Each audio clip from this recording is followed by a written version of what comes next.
Hello guys, ngayong April 29 para sa latest update naman dito kay Oppo. Guys, sa mga naghanap dyan ng mga, syempre yan, yung mga bagong labas po ni Oppo, yung mga new product. Tapos yung kanilang mga, yan, mga on sale. At yung kanilang mga entry level, yan po yung mga iisa-isahin po natin ngayon para sa latest update po ng mga to. Tapos hindi lang yan guys, meron din sila dito naka-markdown yan, less 1,000. At kukumustahin din po natin dito yung mga ibang models po ni Oppo, yan. Kung magkano na ba, like yung mga flagship nila, yan, nandyan. Tapos yung iba po naka-markdown din. O alamin po natin yan guys, isa-isa. Yan, so ayan, merong 1,000. So yan la, kaya lagi tayo mag-station guys. Ito, para kay OnePlus, yung mga latest model po niyan, isa-isahin natin. At yun guys, para sa latest update natin dito kay Oppo, umpisa na po natin. Doon po tayo mag-start doon sa mga budget phone nya. Ito guys, para sa kay Oppo A18. Sa mga naghahanap dyan ng budget phone, ito po ay naka 4GB RAM 128. So may malaki na tayong internal storage dito. Bibihira po kay Oppo yung mga 128 na budget phone. Yan, meron siyang 36 months fluency protection, 90Hz refresh rate na rin. At yan. At syempre guys, para sa kanyang ito yung design. Check po natin yung design niya. Napakaganda rin po ng design nito.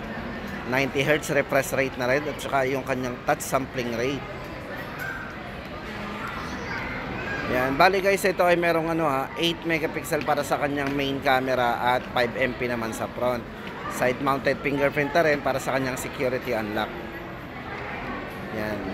Para po sa camera, ulitin po natin yan. Naka 8MP ang kanyang main camera. 5,000 mAh battery po, pang all day battery natin. At syempre guys, sa mga nagtatanong, ang chipset po nito ay naka MediaTek Helio G85 na rin.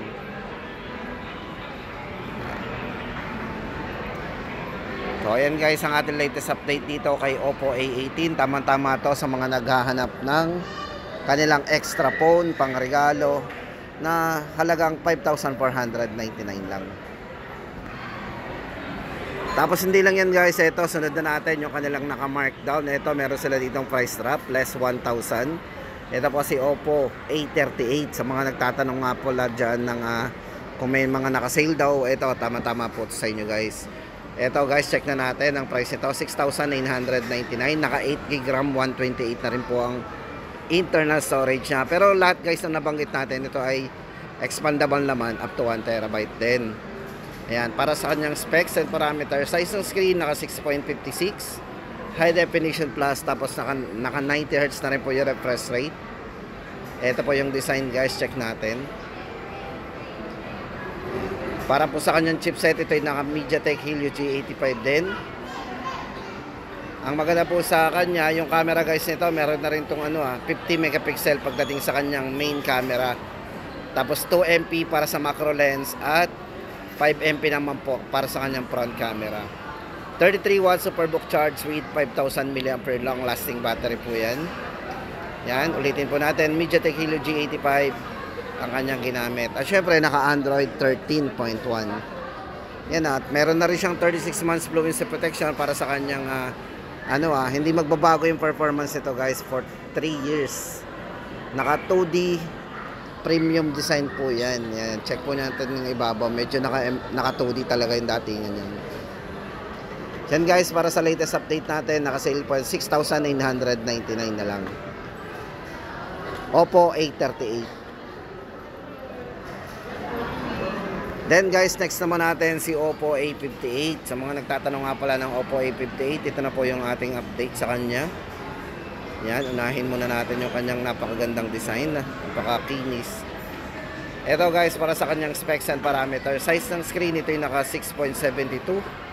Yan, 8,999 po ang price nito. Then camera 50 megapixel po with autofocus camera. Then maganda po dito, naka FHD na po yung kanyang full high definition display. Yan. 300 volume mode, so may mataas siyang volume. At para po sa chipset guys, ito yung naka MediaTek Helio G85 din. 6GB RAM 128. 33 watts Superbook charge na rin. So yun guys, para sa latest update natin dito kay Oppo A58. Yan guys, sa mga nagtatanong ng latest price update po nito, yan 8,999. Tapos guys, ito kung tablet naman ang hanap nyo, dito kay Oppo, meron sila ditong Oppo Pad Air.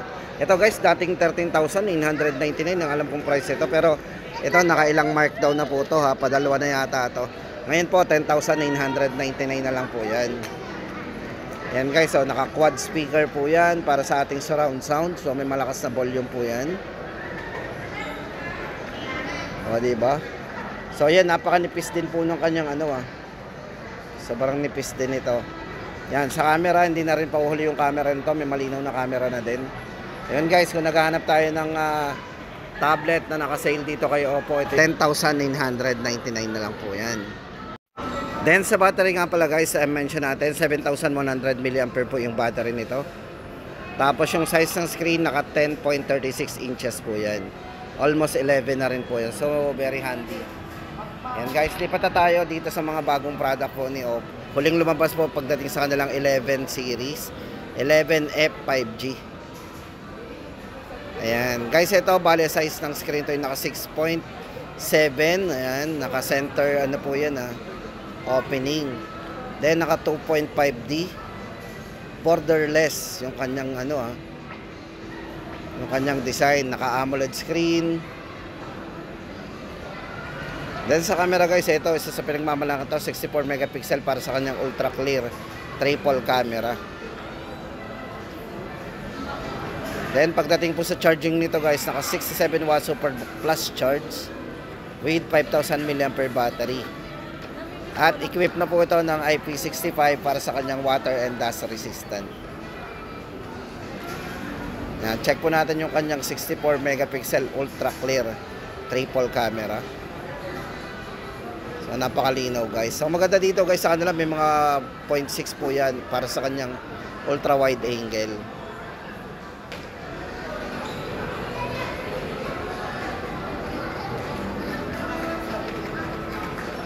Yan, ganda And guys, ulitin po natin ang price ito, 18,999. Yan, bale ito naka 16 gig maximum RAM, tapos naka 256 na po ang kanyang internal storage. Yan po yung bagong release nila. Then guys, ito na, punta na tayo sa iba pang mga bagong model din. Yan, ito naman guys ang update natin dito sa kay Oppo Reno 11 5G. Ito guys, para sa kanyang specs and parameters, bali size ng screen naka 6.77 full high definition plus display na po yan. Naka 120 Hz refresh rate. At syempre guys, ito yung naka 3D flexible OLED display. Ayan, so mapapansin nyo naman guys, naka curve po yan. So napakanipis po nitong hawakan. At syempre guys, ito yung naka 240 Hz para po sa kanyang touch sampling rate. Yan, ito pa yung design niya. Then guys, ito para sa kanyang camera, ito ay merong 50 megapixel autofocus para sa kanyang main camera at 8MP naman po para sa kanyang ultra wide. Yan, ito po yung kanyang 50 megapixel. At syempre, meron siyang 8MP para sa ultra wide. At ang maganda dito guys, may wide mga 0.6 po yan. Then 32MP naman po para sa kanyang front camera. Then maganda dito guys, meron tong 4K resolution. Yan. At kung gusto natin gamitin yung kanyang stable, meron naman siyang 1080p at 60 frame per second pagdating sa video recording. Yan. Ayan guys, ang ating latest update dito kay Reno 11 5G. Syempre guys, 5G yan, mabilis ang ating downloading and uploading at napakabilis po nitong mag-charge, 67 watts. Para po sa ating latest price update, 24,999. At ito guys, bago din to, ito naman para sa update natin ng Reno 11 Pro 5G. Yan, unahin na po natin ang price nito, 31,999.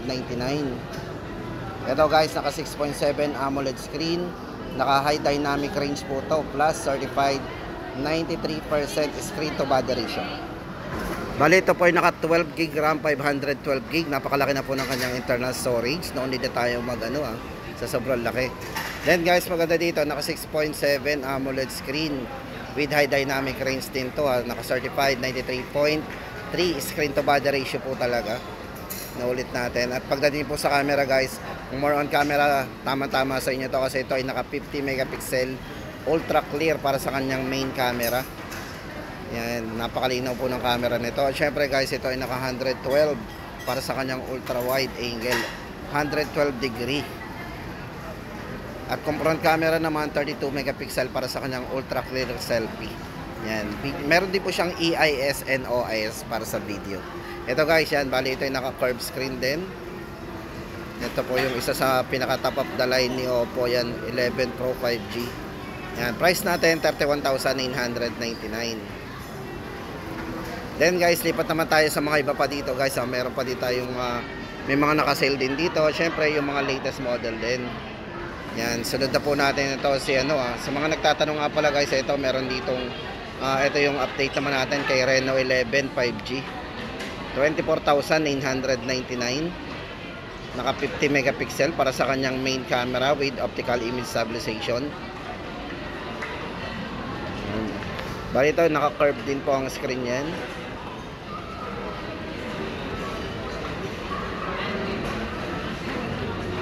So ayan guys, sa mga naghahanap po pala ng 11 5G, ito po yung ating update sa kanya. Para sa ating latest update, ito ay 24,999. At syempre yung chipset, ito sa mga nagtatanong, ito ay naka MediaTek Dimensity 7050. So may mataas pong chipset yan, 256GB internal storage.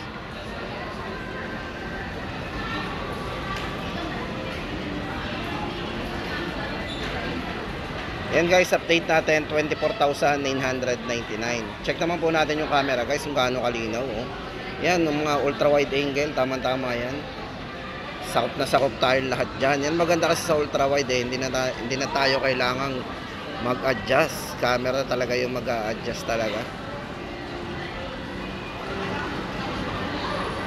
11 5G, 24,999. Then guys, ito lipat tayo dito kay ito OnePlus. So ito nag-iisang OnePlus na may update natin sa inyo. Ito si OnePlus Nord 3 5G, 29,990. Guys, ito para sa kanyang chipset, ito yung naka MediaTek Dimensity 9000. Napakaganda po ng design nito, napakanipis. Then maganda dito guys, naka 80 watts super book charge na po yan. Napaka taas po ng charging capability with 5,000 mAh battery din. Grabe. Check po natin yung kanyang camera. 50 megapixel guys. Ito, maganda dito, Sony camera yung ginamit. So mas kilala naman natin yung si Sony pagdating sa camera, napakaliwanag. Then guys, ito naman budget phone, usapang budget phone. Baka naaalala nyo pa po itong si Oppo A17. Kung naghahanap kayo ng budget, ito po yan. Bali ito ay naka 4GB RAM, 64GB. Yan, 6,499. 5,000 mAh battery. At syempre guys, ito ay naka 60 Hz refresh rate na rin. Size ng screen, ito ay naka 6.56 inches high definition. Yan guys ang ating update dito kay Oppo A17. Baka naghahanap po kayo. Ito yung naka leather leather fill design yung likod. 6,499. At ito guys, good news sa mga nagtatanong pala ng Oppo A98 5G. Ngayon po ay 16,999 na lang. Dating 18,999. Bali ito po yung nakadalawang markdown na ngayon. Yan, ito 6.72 full high definition. Naka 120 Hz po yung refresh rate ng screen to. Napaka smooth. At yung kanyang screen to body ratio 91.04 ang kanyang size yan. Para po sa update natin dito is 16,999. At ito guys naman, baka naghahanap po kayo nitong si Oppo Reno 80. Ngayon po ay 16,000 before. Ngayon po ay 15,999 na lang. Naka less 1,000 po ulit.